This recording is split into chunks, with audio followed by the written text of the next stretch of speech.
Welcome back, everybody, to the Luke Beasley Show. I hope you're doing wonderful on this Monday. Another week ahead of us, but not just some normal week, which normal weeks are plenty exciting with American politics, but this week is huge, massive, gargantuous. Fill in the blank with a synonym for big. It applies to this week because likely we will be witnessing history in the making.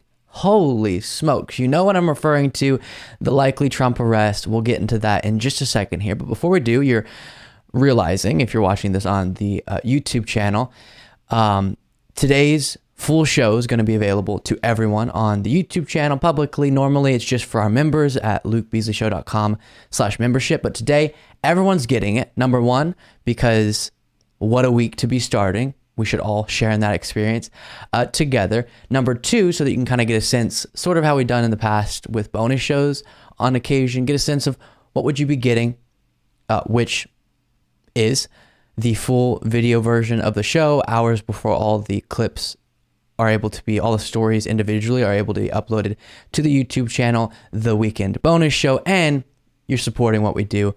Wonderful.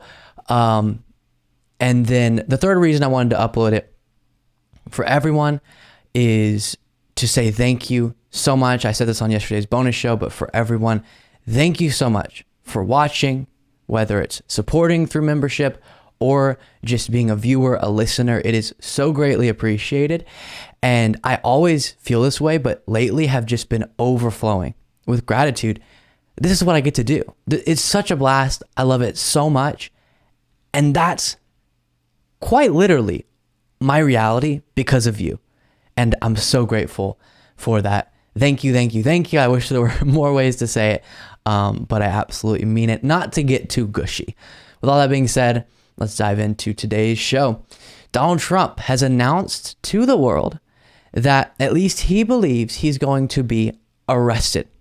Arrested tomorrow, Tuesday, March 21st. Yes, March 21st. He believes he's going to be arrested. This is, of course, in relation to the Manhattan District Attorney's Office, their investigation into Trump's Stormy Daniels hush money payment, and it could all be going down tomorrow. Whoa. Here on True Social, he wrote in all caps. And by the way, after we look at this initial message, we're going to walk through his entire meltdown. Wow. Quite the breakdown he's having. But first, so for our podcast listeners, picture all caps and everyone just imagine the sweaty, angry, frantic man writing this True Social post.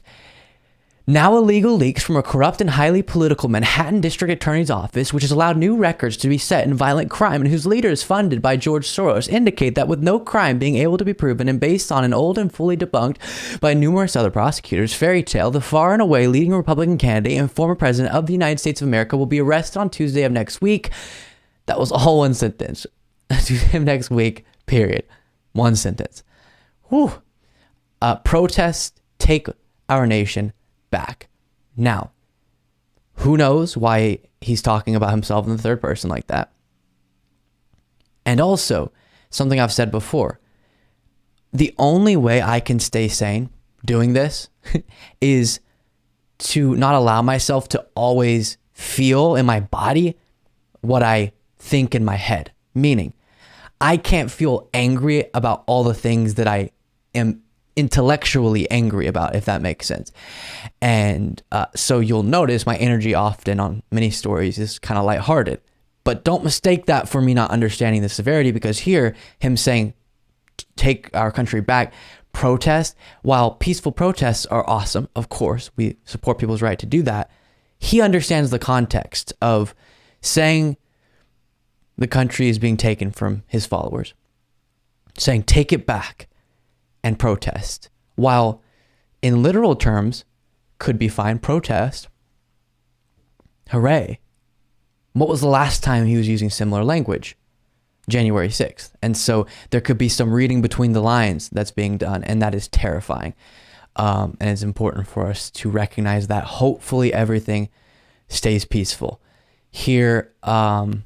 And And by the way, Trump's team came out and said in some form or another that this is not Trump based on inside information sharing this. This is just reporting that he's seeing and he's expecting to be arrested, but this isn't based on inside information. Okay. Continuing in all caps, it's time. We are a nation in steep decline, being led into World War III by a crooked politician who doesn't even know he's alive. Biden doesn't know he's alive, I guess, but who is surrounded by evil and sinister people who, based on their actions on defunding the police, destroying our military, open borders, no voter ID, inflation, raising taxes, and much more, can only hate our now failing USA. We just can't allow this anymore. They're killing our nation as we sit back and watch. We must save America. Protest, protest, protest, Trump says. Very frantic. He is panicking. Obviously, just lies out the wazoo, as I'm sure you're aware.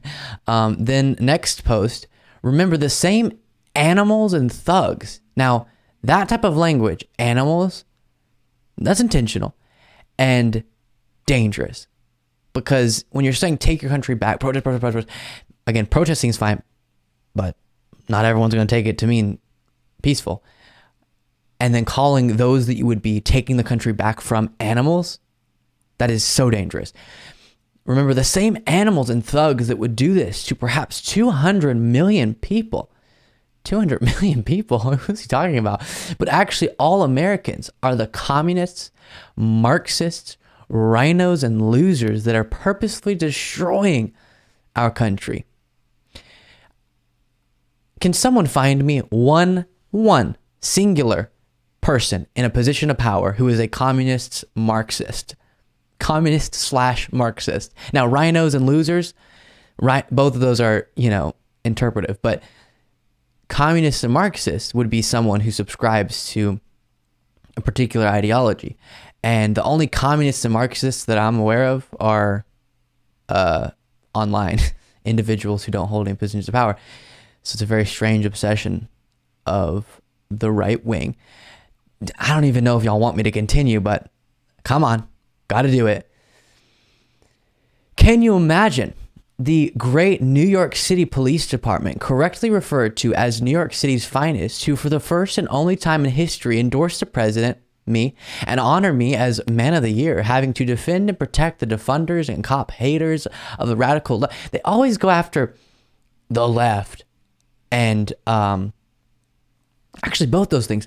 And Biden for being pro defund the police and cop haters. Number one, a relatively small portion of anyone you can find on the left even was on board with defund the police. Thus, that's why it's not a prominent action being taken. And Biden repeats time and time again, he wants to fund the police, not defund the police. Then the cop haters thing, we're going to talk about this more later in today's show, but it is those on the left who are trying to push for more common sense gun control laws that would make the lives of police officers safer. When weapons of war are on the streets, cops aren't as safe as they could be. So it's all just branding and catchphrases, not actual policy positions. But continuing forward, defunders and cop haters of the radical left that want to put their greatest champion and friend in prison for a crime that doesn't exist. All the while, the Soros-backed DA allows murderers and other violent criminals to freely roam the sidewalks of New York, ? Oh my goodness. Prepare yourself. You will hear the name George Soros quite a few times over the course of the next weeks and months. It is the district attorney of Manhattan who's breaking the law by using the fake and fully discredited testimony, even by the SDNY, of a convicted liar, felon, and jailbird Michael Cohen to incredibly persecute, prosecute, and indict a former president and now leading, by far, presidential candidate for a crime that doesn't exist. Alvin Bragg should be held accountable for the crime of interference in a presidential election. We're also going to talk about later in today's show Trump being also in a really bad place when it comes to the Georgia investigation into his attempts to overturn the 2020 election results in the state of Georgia, and what was being investigated and is currently being considered to bring charges in regard to was Trump's interference in a presidential election. So then, of course, he's turning around and saying it's Alvin Bragg who's interfering in a presidential election. And we'll end it there. I just can't, oh my goodness, can't do any more of that. Quickly, to kind of give you a sense of what's going on here, a couple responses. First, from Alvin Bragg himself, here from Politico. Manhattan District Attorney Alvin Bragg offered a private retort to Donald Trump's message Saturday, urging supporters to protest his expected indictment, telling office employees in an email that we do not tolerate attempts to intimidate our office or threaten the rule of law in New York, according to a copy obtained by Politico. So saying Trump calling for protests, and if there are protests, that's not going to intimidate. And likely there will be threats, of course. And that's not going to intimidate the Manhattan District Attorney's office. And finally, Kevin McCarthy getting asked about the calls for protests from Trump. I don't think people should protest this, no. And I think President Trump, if you talk to him, he doesn't believe that either. I mean, I think the thing that you may misinterpret when President Trump talks, when someone says that they can protest, he would probably be referring to my tweet. Educate people about what's going on. He's not talking in a harmful way, and nobody should. Nobody should harm one another in this. Okay, so that he should be saying people should stay peaceful, which he is. So that's good. But really, you're gonna go, yeah, he said protest. No, I don't think he means anything other than educate people. Educate is really what he's saying. Okay, and Kevin McCarthy, of course, is playing into the narrative that this is politically motivated. He's saying the House majority is going to look into the weaponization going on and it's all horrible and terrible, when in reality, we've heard for a very long time from Republicans that we need to have, which we agree, law and order. That's what's happening. Trump possibly committed a crime. Now law and order is playing out. They should be on board, but instead, no, it's horrible political persecution before they've seen any of the specifics of the case. They are quite confident that that's what's going on. So, wild moment, ladies and gentlemen. Trump could be arrested tomorrow. It won't necessarily happen. He could be misinterpreting messages, kind of what he's seeing. Again, they're saying this isn't based on private information he's received, just his observation of the news. But truly a stunning time we are in. Make sure, even if you think you are, that you are definitely subscribed to the YouTube channel. It is so important. Thank you. We move now from the Stormy Daniels hush money payment case that is likely bringing charges against Trump this week. At least that's Trump's expectation, out of New York to Georgia. And the investigation we've been following very closely that is so important into Trump's attempts to overturn the 2020 election results in the state of Georgia. And I have some big news on that front. So before we get into it, as we talked about previously, while Trump should be held accountable for any of his violations of the law, absolutely, it has been unfortunate to see, just as far as the timeline goes, the Stormy Daniels case come first in likely bringing charges against Trump because of how significant some of these other cases are. And that's what we're talking about here. So here's this being reported from CNN. Georgia prosecutors considering racketeering and conspiracy charges in probe of effort to overturn Trump's 2020 loss, source says. Atlanta area prosecutors are considering bringing racketeering and conspiracy charges in connection with Donald Trump's effort to overturn the 2020 election in Georgia, according to a source with knowledge of the investigation. Investigators have a large volume of substantial evidence related to a possible conspiracy from inside and outside the state, including recordings of phone calls, emails, text messages, documents, and testimony before a special grand jury. Their work, the source said, underscores the belief that the push to help Trump was not just a grassroots effort that originated inside the special grand jury, met for roughly 7 months in Atlanta and heard testimony from 75 witnesses, including some of Trump's closest advisors from his final weeks in the White House. It recommended issuing multiple indictments. In their final report, according to the jury foreperson who spoke out in a media blitz, Fulton County District Attorney Fannie Willis could make decisions on charges this spring, the source said. Whew. Crazy. And let me get to now some interesting reporting done, let me see here, by the Atlanta Journal-Constitution that highlights some quotes from jurors who were a part of this special grand jury. And as a reminder, the special grand jury investigated, makes recommendations. Fannie Willis will make a decision. But some fascinating quotes here from these jurors about this investigation. Quote, "I could honestly give a damn of whoever goes to jail, like personally," one juror said. "I care more about there being more respect in the system for the work that people do to make sure elections are free and fair." Another juror said, "I tell my wife, if every person in America knew every single word of information we knew, this country would not be divided as it is right now." And then a lot's going to come out sooner or later, one of the jurors said, and it's going to be massive. It's going to be massive, they said. So, number one, the individual saying, if people knew what we know through this investigation, we wouldn't be so divided. And the person before that saying, it's about respect for the system and the amazing work that individuals do within our election systems. And then the other saying it's going to be massive, paints a picture of they started to understand just how secure our election was and how despicable it was that Trump and others were attempting to use lies to overthrow American democracy, or in this case, the democratic process in Georgia. And before we discuss further, here's a little bit of analysis on CNN.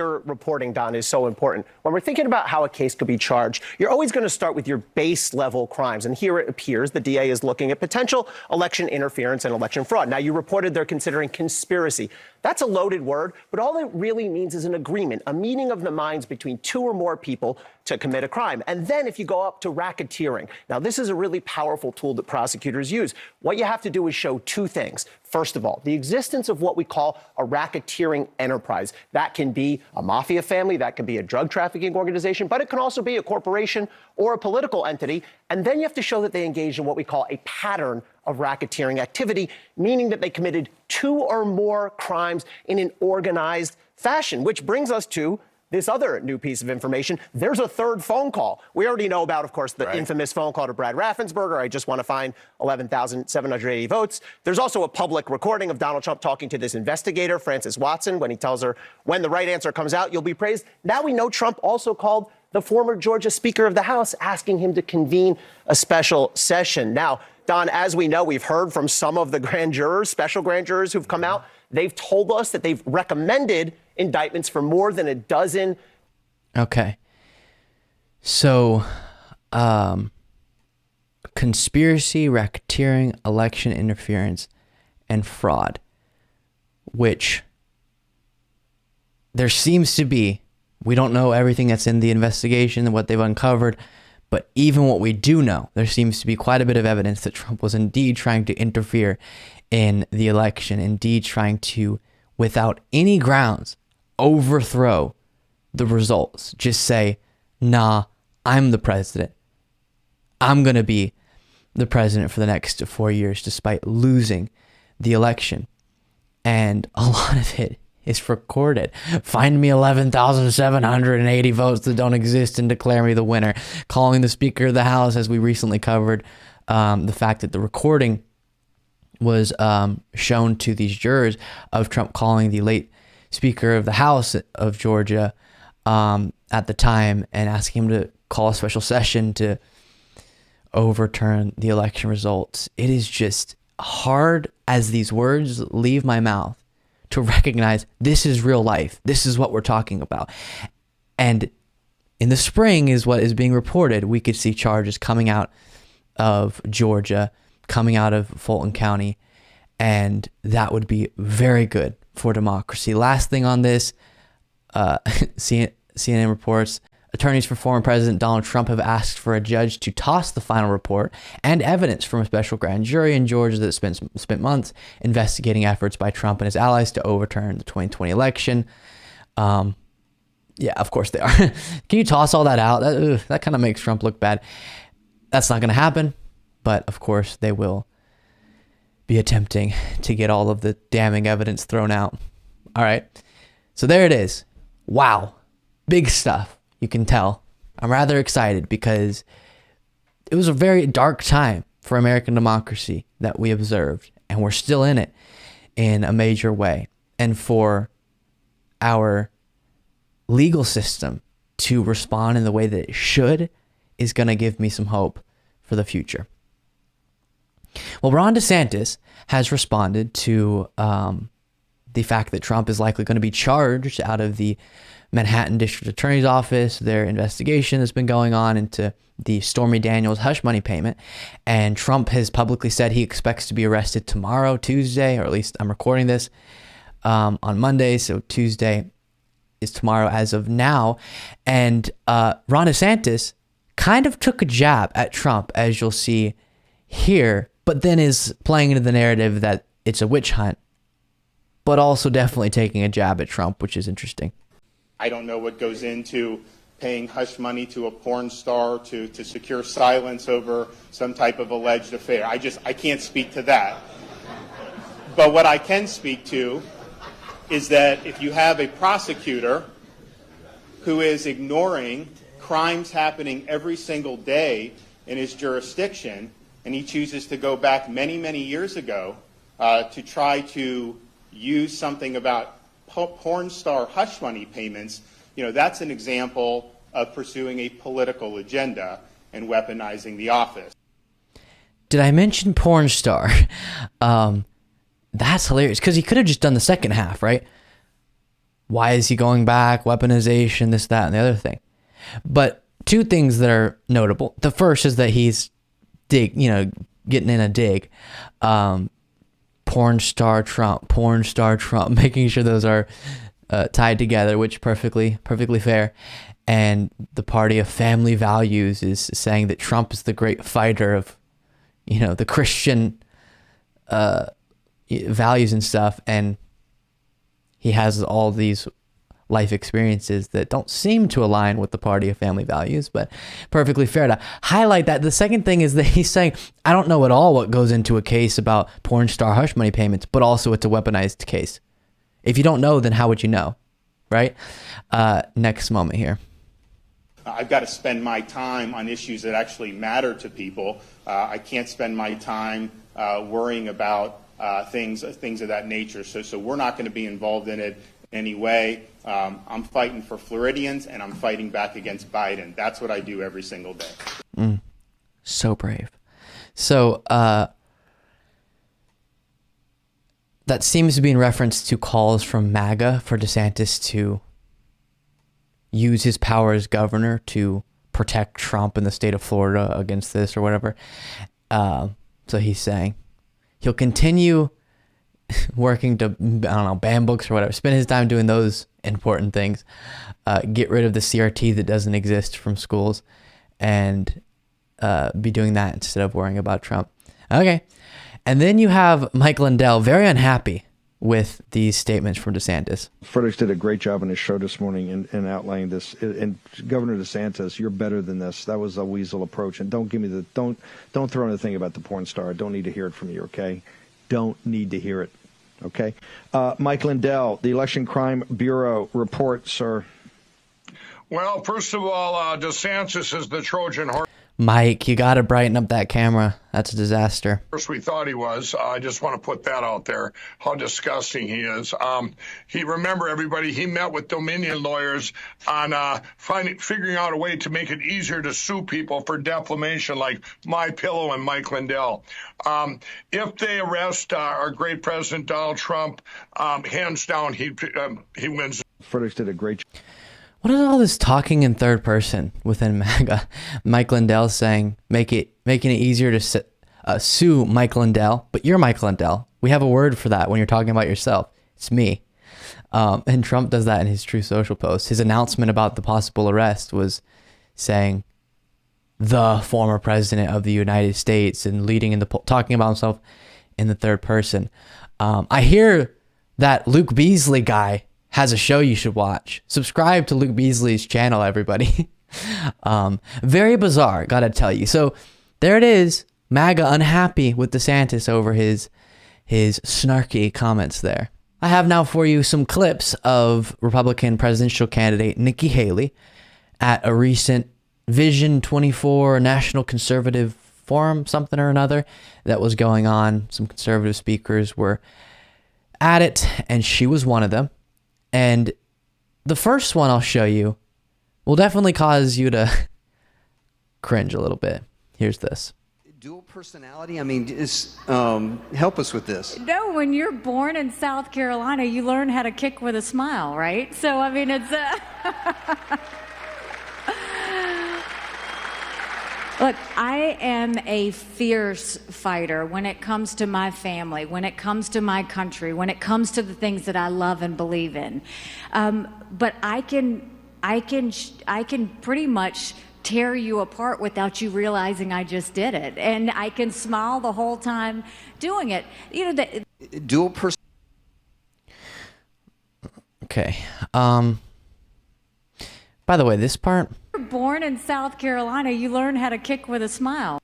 What is Nikki Haley's deal with kicking? And yes, I'm gonna play this compilation again. Stop bringing up kicking. You're a politician. I'm not kicking sideways. I'm not going to kick sideways. I don't kick sideways. I don't kick sideways. Take the kick me sign off of our backs. I'm kicking forward. I'm kicking forward. I'm kicking forward. I kick forward. Whenever I'm kicked, I always kick back. They all think we can be kicked around. And when you kick back, it hurts them more if you're wearing heels. I'm Nikki Haley, and I'm running for president. So, and all those clips, by the way, were within like 2 days. So, a kicking machine, that Nikki Haley. And again, if you don't have actual policies to push, then just talk about vaguely how much of a fighter you are and how effective of a kicker you are, instead of actually talking about specifically the policies you would push for. Speaking of, to get to some more clips, here's some of her talking about the way the left is going after the kids and all those things we hear. The problem is these school bureaucrats have decided parents can't do their job. So they now suddenly think they have to go and infiltrate everything that they think should be taught to our kids. We are still the parents. We have to fight for our kids. We have one job, and that's to make sure that we raise our children to be strong, faithful, responsible kids. And if we don't stop all this woke ideology that's happening in our schools, we will lose them. And we can't afford for that to happen. I do think that's the big fear here. It's not about this wokeness monster they've created, mythical creature. It's about the fear that if they learn an honest telling of history, an honest telling of the modern situation we're in now, the honest reality of different identities existing in this world, they may understand that the modern Republican Party is bonkers, is detached from reality, or the driving force of it. There's still reasonable Republicans kind of who are annoyed with the driving force, which is this MAGA ideology, and will want to address the issues that they learned about. It's not CRT teaching you to hate yourself. It's, and by the way, as we mentioned, CRT is a higher education thing anyways, not even in elementary schools. But what they're going after in large part is just good, honest discussions about our history. Not so that you hate yourself. No. Everyone's valuable as an individual. It's so that you know truth. You know what's going on in the country, what has gone on, what is going on now, And I think they fear that people will be motivated by that to want to solve some of these issues, and that will place them not on the same political side as Nikki Haley. And then continuing forward with the kid fear-mongering. What would you have to say about the wokeism that's infiltrating the school systems?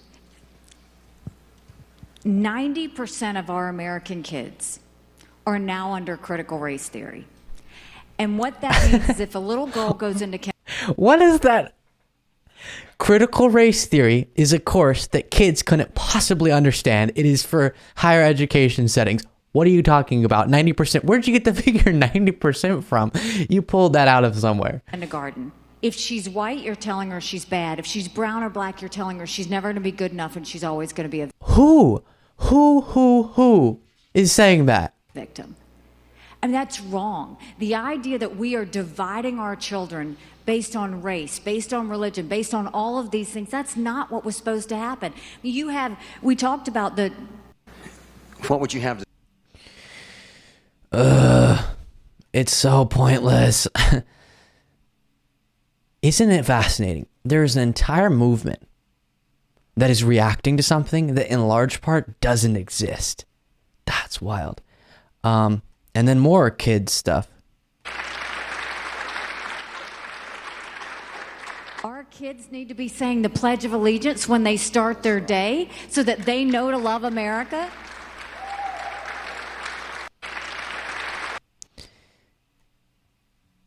It's an obsession with things that impact very little people. How do people not see that? Care about things that impact you and your life and your material well-being. Don't be tricked into thinking all these things are problems that aren't actually problems. And then I say, now that we've gotten to the end of all of her younger generation related stuff, if you actually cared about the well-being of children, you would care about addressing the leading cause of death for children in the United States, which is gun violence. And common sense gun reform is one of the major ways we do that. Also mental health, also investing in communities, but gun control is a major way. And it's individuals like Nikki Haley who use this distorted view of what the Second Amendment means to stand against that. So I don't believe a word she says on protecting the kids. Then we get to this. We can have that again.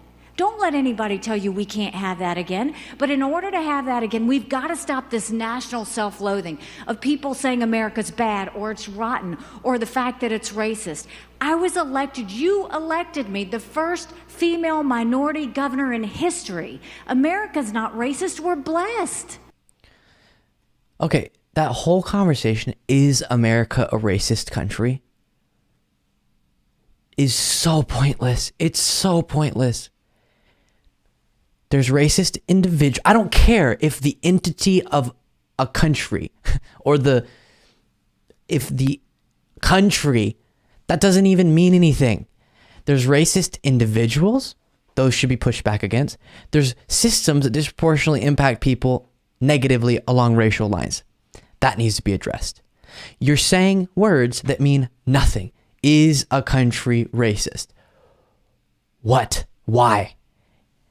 There are racist individuals. Do we recognize that? Okay.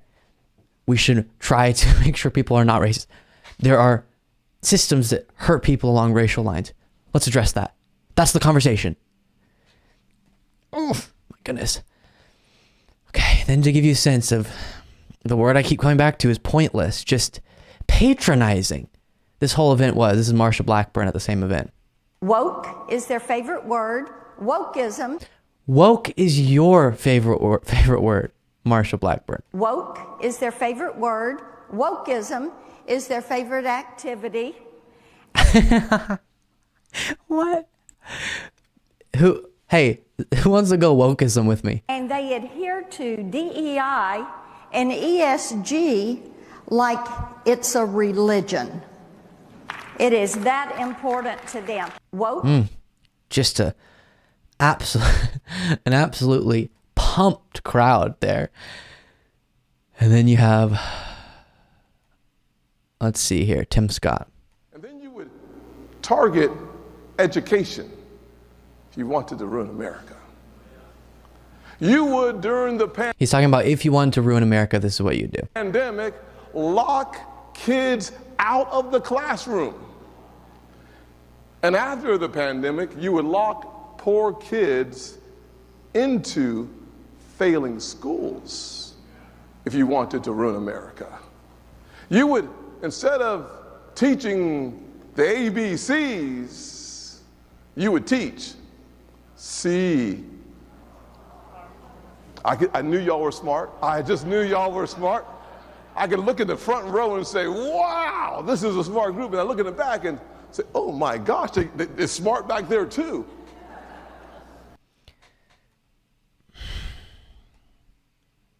A message to supporters of these individuals.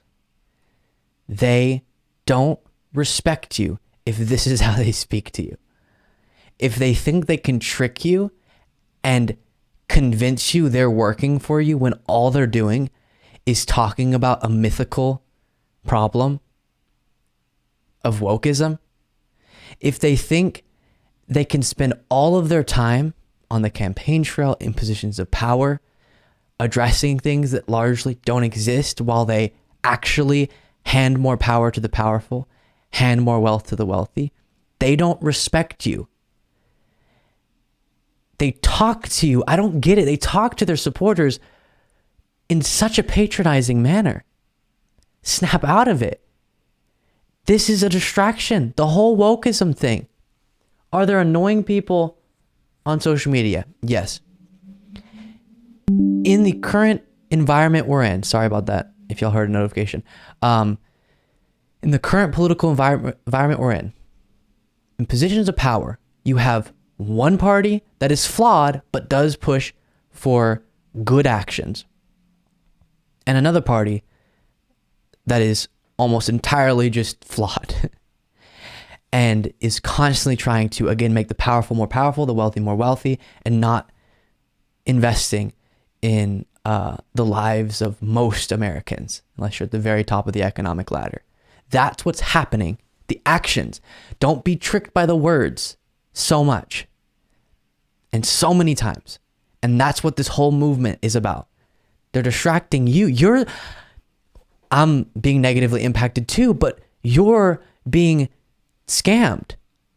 You're being convinced that wokeism is the biggest problem that faces America. Meanwhile, they're actively trying to block actions by the Biden administration to lower your prescription drug costs or cap your insulin costs or invest in the future of our dang planet in a climate change response, or invest in infrastructure in your community, get internet out to rural areas, healthcare coverage for people, all these different actions that would benefit many of your lives. I'm talking, I know y'all, probably this doesn't apply to, in that you're not voting for Republican politicians, but it is so sad.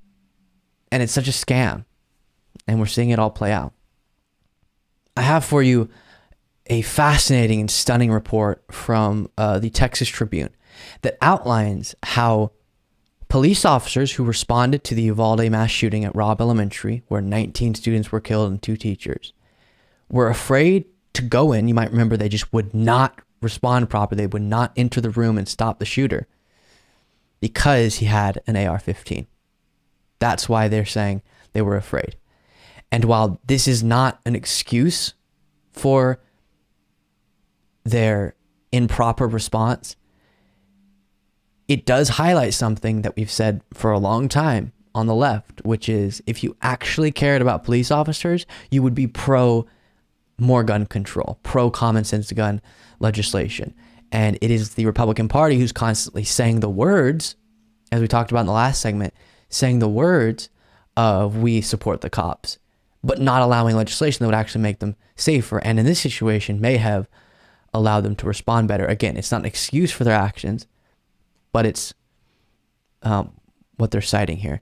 So take a look at a little bit of this recording from the Texas Tribune, or they're highlighting this recording, and you can hear the police officers talking about him having an AR-15, and then one of the statements from one of these police officers about it. Have a male subject with an AR. You know what kind of gun? No, man, the AR. He has a battle rifle. Does he really? What's the safest way to do this? I'm not trying to get clapped out.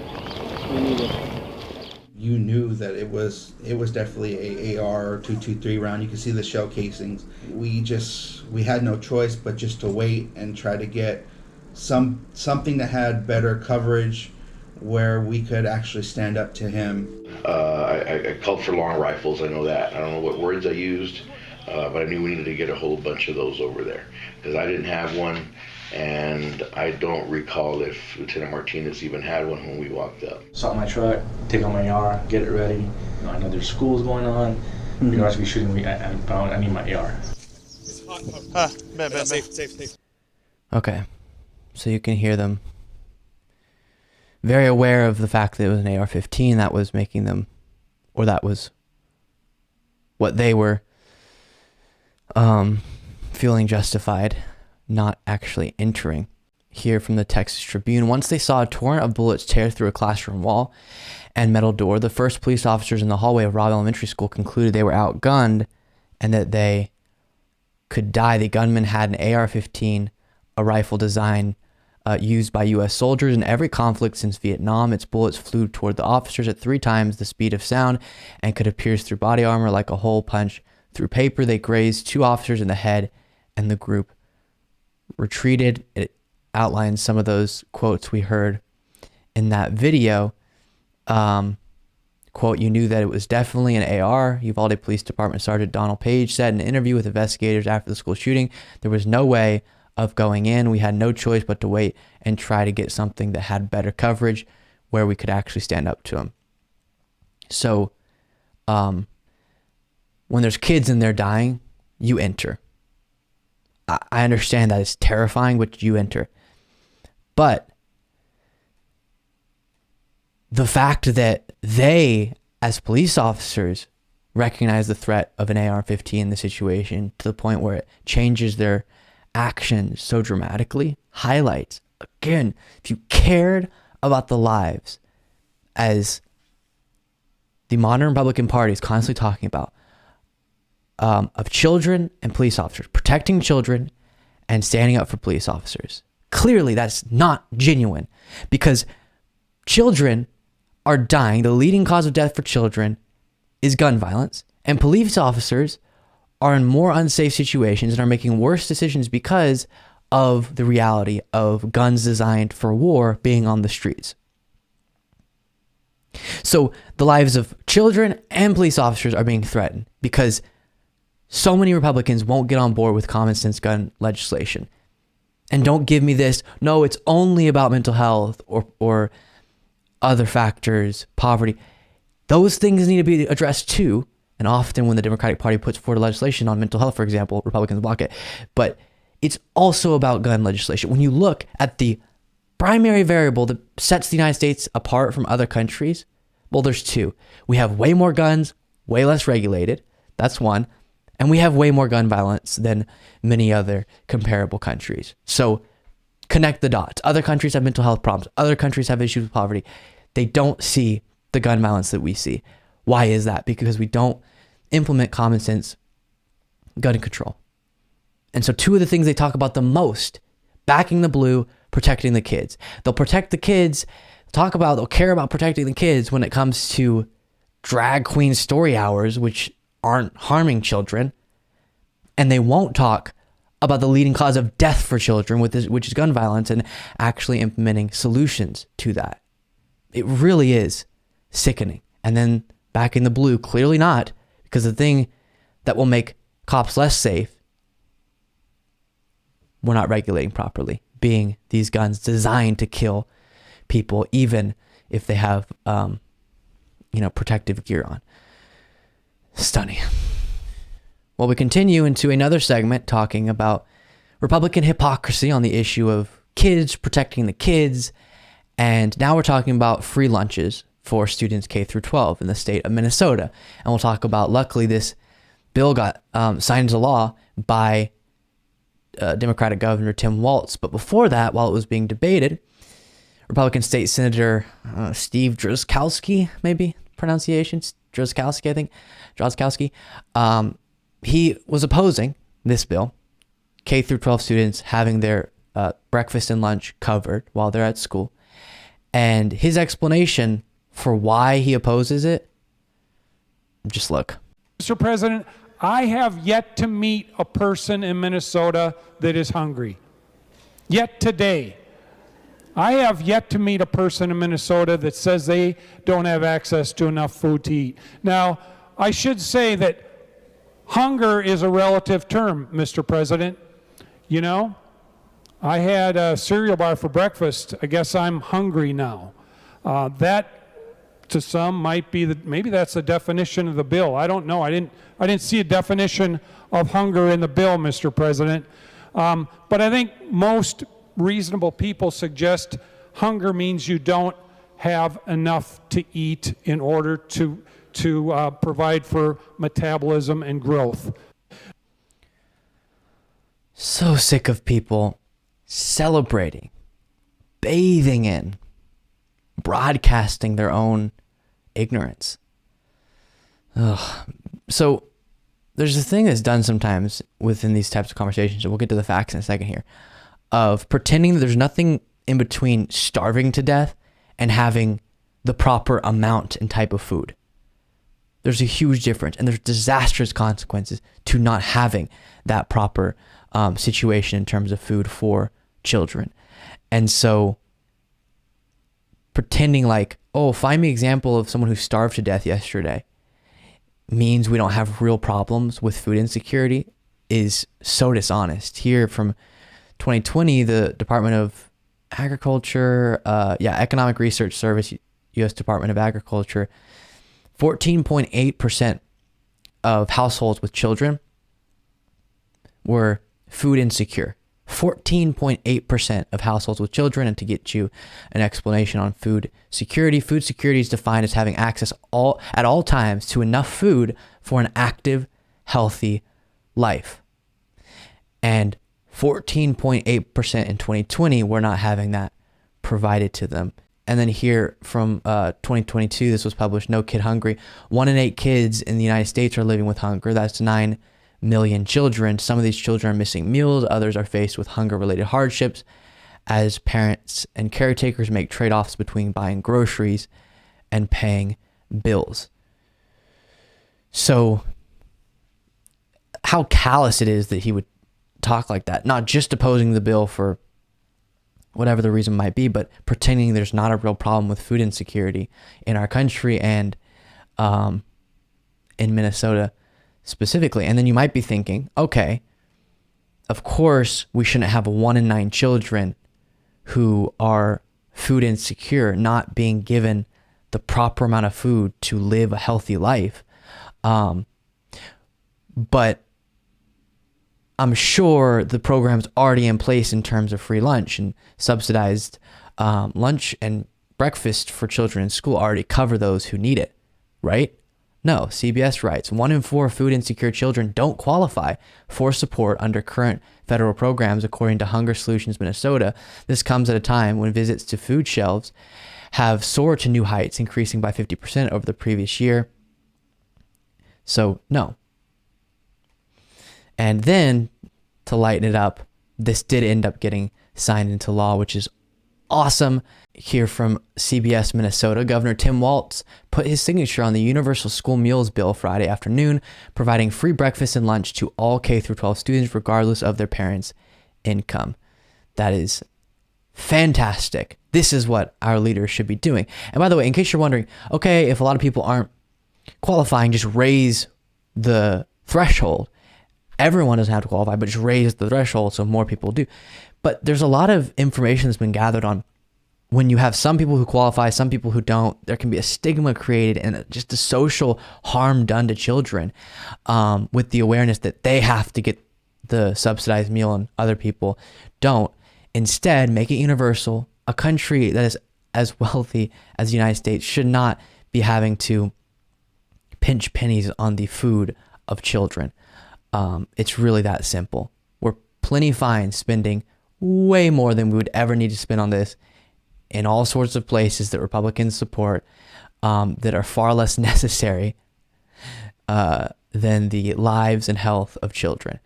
And that's what we're talking about here. And then just for the sweetest little image you'll ever see, or video, this was the signing.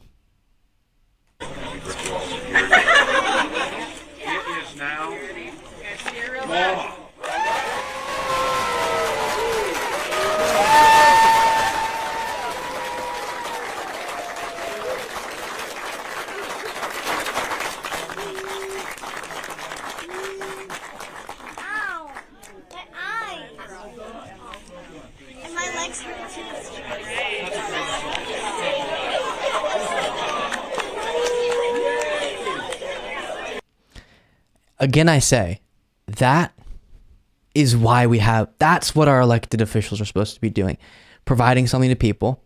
And then I'm sure that video is very politically rewarding for him, but great, because that's what you're supposed to do as an elected official.